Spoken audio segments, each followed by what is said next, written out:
వికలాంగులకు గ్రామ పంచాయతీ ఎన్నికల్లో రిజర్వేషన్ కల్పించే విషయంలో రేవంత్ రెడ్డి ప్రభుత్వం వెంటనే చర్యలు తీసుకొని 76 ఏళ్ల నుంచి కూడా రాజ్యాధికారానికి దూరమై దుర్భర జీవితాలు గడుపుతున్నటువంటి వికలాంగుల సమాజానికి కూడా స్థానిక సంస్థల నుంచి మొదలు పెడితే పార్లమెంట్ వరకు కూడా రాజకీయ రిజర్వేషన్ కల్పించాలని చెప్పేసి భారత వికలాంగుల హక్కుల పరిరక్షణ సమితి ఆధ్వర్యంలో ఈ రోజు దిగ్బంధం చేయడం జరిగింది. ముఖ్యంగా ముఖ్యమంత్రి గారు ఎన్నికల ముందు వికలాంగుల పెన్షన్ నేను గెలిచిన నెలకే 6,000 చేస్తానని చెప్పారు. నేటి వరకు కూడా వికలాంగుల పెన్షన్లు బెత్తలేదు. ముఖ్యమంత్రిగా గద్దెనెక్కి 7 నెలలు కలుస్తున్నా ఈ ముఖ్యమంత్రి వికలాంగుల సమాజానికి ఏం వెలగబెట్టలేదు. వికలాంగుల సమాజం ఏం కోరుతుందంటే కాంగ్రెస్ పార్టీ ఎన్నికల మేనిఫెస్టోలో చెప్పినట్టుగా వికలాంగుల బ్యాక్లాగ్ ఉద్యోగాలు వెంటనే ఈ రాష్ట్రంలో భర్తీ చేయాలి.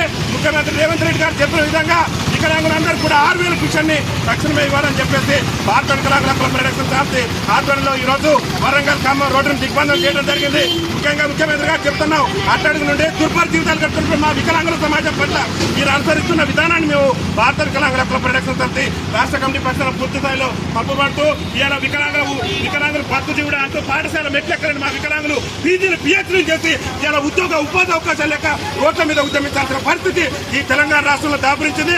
ఖబర్దార్ ముఖ్యమంత్రి గారు కొత్త విజ్ఞప్తి చేస్తున్నాం. రాష్ట్రంలో వెంటనే వికలాంగుల బ్యాక్లాగ్ ఉద్యోగాలన్నిటి కూడా తక్షణమే బేసరతుగా భర్తీ చేయాలని చెప్పేసి కూడా రాష్ట్ర ముఖ్యమంత్రి రేవంత్ రెడ్డి గారికి మేము విజ్ఞప్తి చేస్తున్నాం. దాంతో పాటు ఆసరా పింఛన్ వచ్చే మా వికలాంగుల సోదరులందరికీ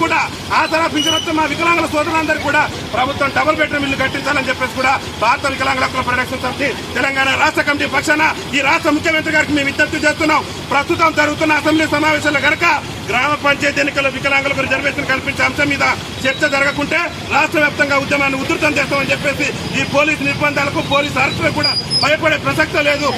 రేవో తెలుసుకునేందుకు ఈ ప్రభుత్వం మీద మేము సిద్ధంగా ఉన్నామని చెప్పేసి కూడా ముఖ్యమంత్రి గారిని హెచ్చరిస్తూ భారత వికలాంగుల హక్కుల పరిరక్షణ సమితి ఒకటే కోరుతున్నాం. పంచాయతీ నుంచి పార్లమెంట్ వరకు మాకు రాజకీయ రిజర్వేషన్ కల్పించాలి. వికలాంగుల బ్యాక్లాగ్ ఉద్యోగాల భర్తీ చేయాలి. వికలాంగులకు ఆసరా పింఛన్ వచ్చే వికలాంగులందరికీ కూడా ఇల్లు నిర్మించాలి. వికలాంగుల సమస్యల మీద ముఖ్యమంత్రి నేతృత్వంలో అఖిలపక్ష సమావేశాన్ని ఏర్పాటు చేసి ముఖ్యమంత్రి రేవంత్ రెడ్డి గారు తక్షణమే అసెంబ్లీలో వికలాంగుల సమస్యల మీద ఖచ్చితంగా చర్చ జరపాలని చెప్పేసి భారత వికలాంగుల హక్కుల పరిరక్షణ సమితి తెలంగాణ రాష్ట్ర కమిటీ పక్షాన మేము విజ్ఞప్తి చేస్తున్నాం. గెలిచి 7 నెలలైనా ఇచ్చిన హామీలను ముఖ్యమంత్రి గారు విస్మరించారు కాబట్టి ఇలా వికలాంగుల సమాజం రోడ్ల మీదకి ఎక్కేటటువంటి దౌర్భాగ్యం తెలంగాణ రాష్ట్రంలో వచ్చింది. ముఖ్యమంత్రి గారిని ఒకటే కోరుతున్నాం.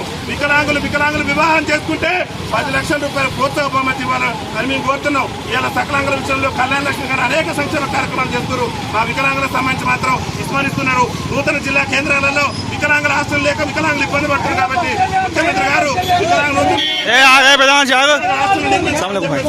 భారత వికలాంగుల డిమాండ్ చేస్తూ ఏదైనప్పుడు కూడా శాంతియుత మార్గాలను మేము ఉద్యమం చేస్తున్నాం.